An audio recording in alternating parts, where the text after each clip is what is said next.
Hello everyone, welcome back to Unraveling Politics, a weekly political analysis show, and once again we have a lot of events that have occurred, so let's begin.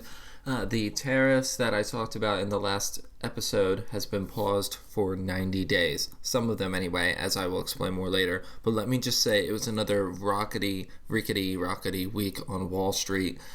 The last week, the S&P 500 started below 5,000, rose to 5,200, and then fell below 5,000 again, and soared to almost 5,500, and then basically settled down a little bit lower at 5,300 or so. Oil prices ended basically where they began the week, and the reason why I pay attention so much to oil prices is usually a low price of oil is a sign of a economy in crisis, and oil is significantly lower than it was at the beginning of the month. It was about $72 a barrel, U.S. oil anyway, and we got as low as 56, and now we are at about 61 as of the recording of this episode. And crucially, every market is still where they were below a month ago at that point, and it was down from previously because we faced this tariff threat the last couple of months, and the markets have been pricing that in. I have two different perspectives that President Trump might have had during this whole episode. The first one is that he caved under pressure. This is something that the left wing would probably say.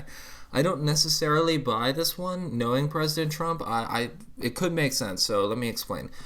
We were facing what Bill Ackman called a economic nuclear winter, and oil prices were the lowest in 4 years, around $55 a barrel. And that's really the edge of oil companies and their profitability, which means that drill baby drill is dead, at least for now, and companies won't be starting new wells at $61, which is what we ended last week at. The other one that you'll hear on the right-wing press, I like to get news from both the left and the right and then present that here. The other thing that I heard on Fox News is that this was a test, and this does make sense. I don't know if I buy this one entirely either. This was a test as China is the only one that failed it, as I'll get into later. But if this is the case, there's still a 10% tariff on everyone except China, which now has a 145% tariff. I will get into that later. And this is only a 90-day tariff pause. And once again, this pause doesn't really help businesses. It just delays what might be the inevitable. Once again, 90 days is not enough time for businesses to move their supply chains. It is enough time for them to import a ton of products before tariffs go up again. Like Apple imported 600 tons of iPhones before tariffs were levied. And this would obviously only help the biggest companies, the ones that can afford to do this, the rich ones, which will front load as much as economically possible prior to the tariffs being re-implemented in July, which is what we are currently expecting. But otherwise, this doesn't really help them. It just gives them a couple more months to avoid the chaos. And as for Apple, President Trump has exempted smartphones and computers and chips and electronics. Apple no longer has to worry about the 145% tariffs. They still need to worry about the 20% tariffs, but had they faced tariffs, they would have been in big trouble because almost all of their products are made in China. The top-priced iPhone, the iPhone 16 Pro Max, is currently retailing at $1,200 and a 145% increase, with more than double the price at nearly $3,000 if the full price was passed on to consumers.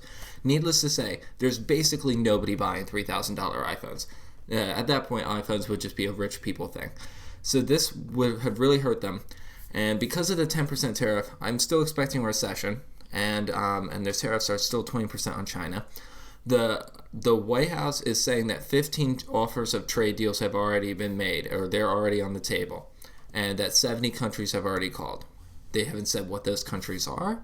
We're waiting to hear. I'm not surprised we haven't heard from them yet because those negotiations are ongoing. Maybe, but I do think that we are going to pay for this uncertainty in the medium to long term. Shifting gears here to Congress, another cornerstone of the president's ambitions in his first 100 days was to pass his big, beautiful bill, as he calls it. The blueprint has been passed, which doesn't mean the final version has been passed, just the goals. And the goals are to cut spending, to cut taxes, as well as funding things like immigration, which they've done a little bit already, and things like that. They'll also have to raise the debt ceiling. I don't think that's a part of this, but they'll have to worry about that too. The Republicans are still deeply divided, and this thing could collapse rather quickly. This would include $5 trillion in tax cuts that we can't afford and $1.5 trillion in spending cuts that we can't afford.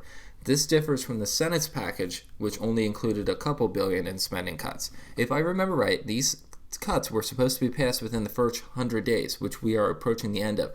And so far, as I've talked before, we are kind of, I think the goal is now like May or June. In a normal political environment, this would have all of the attention. All of the attention would be focused on the tax cuts and this hypothetical normal political environment. If this deal collapsed, then this would be humiliating because this would be the big thing. However, the president is creating his own thing with tariffs, and I think if Congress blows this whole thing and it doesn't really work, at least until tax time, Americans will not really notice because they've been so focused on tariffs and DOGE, which is in a way politically smart, assuming that, both of them don't fail, otherwise it'll be even worse. Whenever a politician tries to distract citizens and the media, I would always be wary and think that that's what have they been doing the last few months. Like they've been doing things over here and over there, which makes me think that they're really trying to hide what they're doing, at least from the public. Well, I would pay attention to things that don't get as much press. The press usually covers everything. You just need to not all the press covers every single thing, so you have to kind of get different perspectives, which is what I try to do. Anyway, if you don't understand how Republicans are divided they are, think about this. We are 12 weeks into this administration, and they have only just agreed to the blueprint of a plan. That would be like an assignment. I have an assignment due, and I've only just finished the outline, and it's been 12 weeks. They've just finished the plan. They plan to do something. That's all that they got. And what appears to be on the chopping block is Medicaid. Mike Johnson was able to put down a conservative revolt over spending. The Senate seems to be less willing. Jerry Moran of Texas, Josh Hawley of Missouri are against these cuts. They're both Republicans, and that's 2 votes that are likely gone. President Trump has remained opposed to cuts to Social Security, Medicare, and Medicaid. If you have been paying attention, Republicans want to cut $1.5 trillion off the federal budget, and that seems to be impossible. There isn't $1.5 trillion in fraud, and I can assure you of that. It remains so politically toxic to cut Medicaid and Medicare, just like Social Security.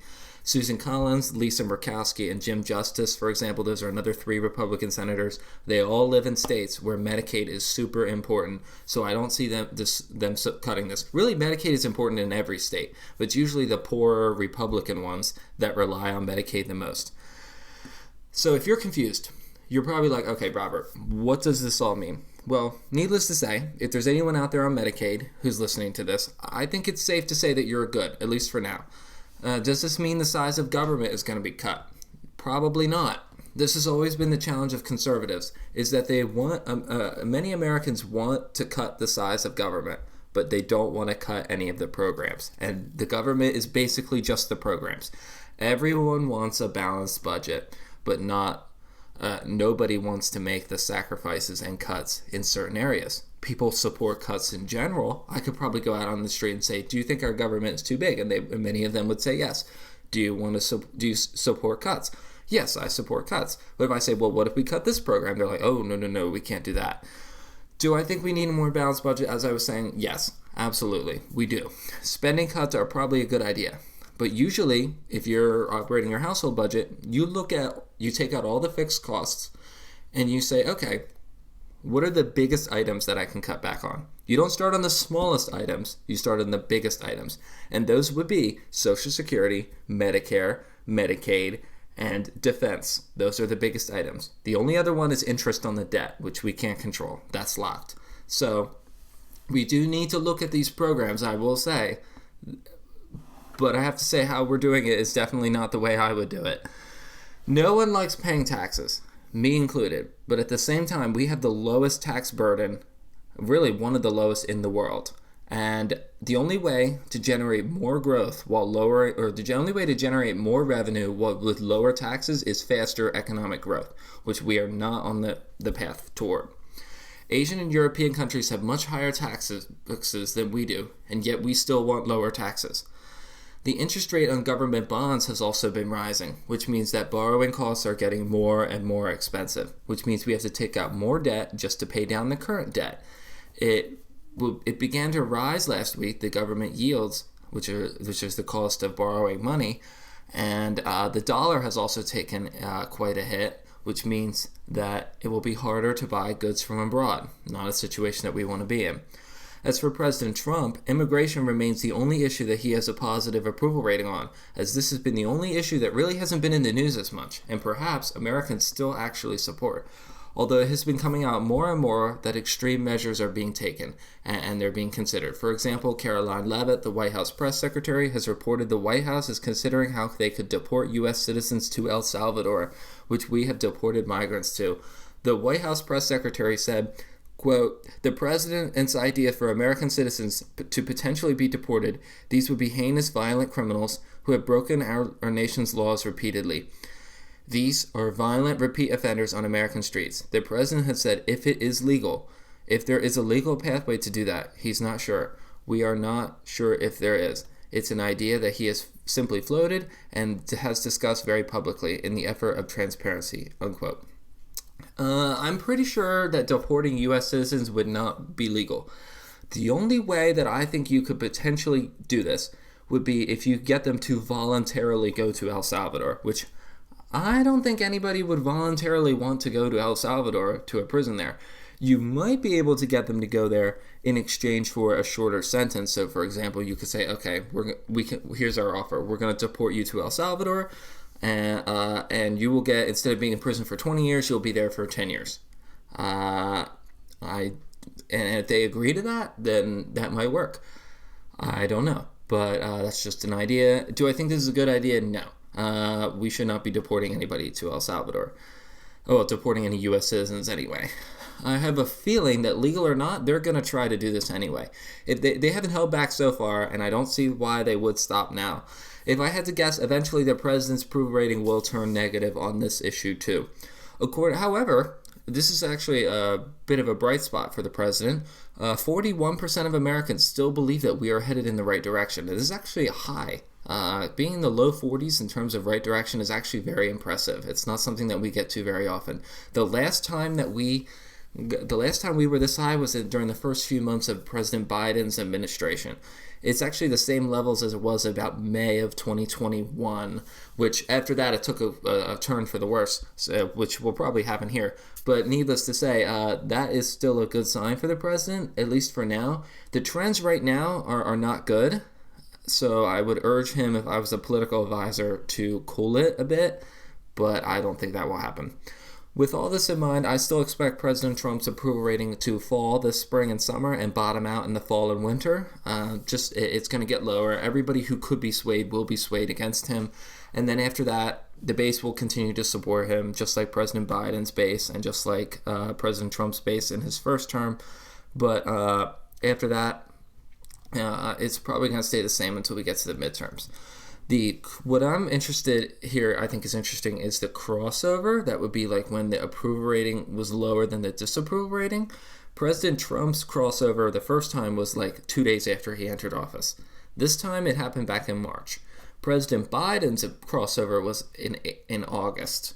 So, yeah, interesting. Hopefully that's not too technical, but it shows that this president is slightly more popular than he was last time, but not that much more popular. Anyway, that is it for now. I know it's a shorter episode. I thank you for joining me, and I'll definitely be back next week. Usually the shorter episodes do better than the longer ones. Please like and subscribe, share with your family and friends, and I will see you next week. Bye-bye.